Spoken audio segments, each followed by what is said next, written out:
அன்னை ஹாஜிரா பெண்கள் கல்லூரியில் 18வது பட்டமளிப்பு விழா கல்லூரி அரங்கில் நடைபெற்றது.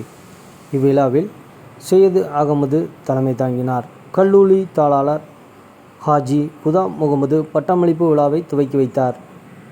அசாதிக் கல்வி கூட்டமைப்பு உறுப்பினர்கள் ஹாஜி நிஜாமுதீன், ஹாஜி காதர் மைதீன், ஹாஜி அமானுல்லா மற்றும் ஹாஜி காஜா நஜமுதீன் ஆகியோர் முன்னிலை வகித்தனர்.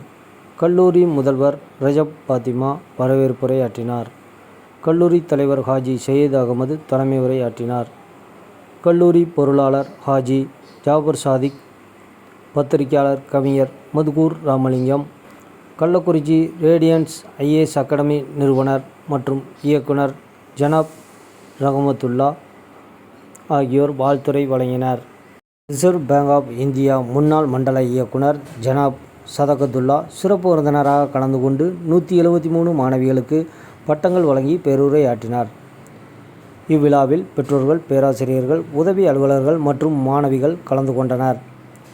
பல்கலைக்கழக தர வரிசை பட்டியலில் பொதுத்தமிழ், கணினி அறிவியல், இயற்பியல், வேதியியல், ஆங்கிலம் மற்றும் வணிகவியல் துறைகளில் மொத்தம் 9 மாணவிகள் இடம்பெற்றிருந்தனர்.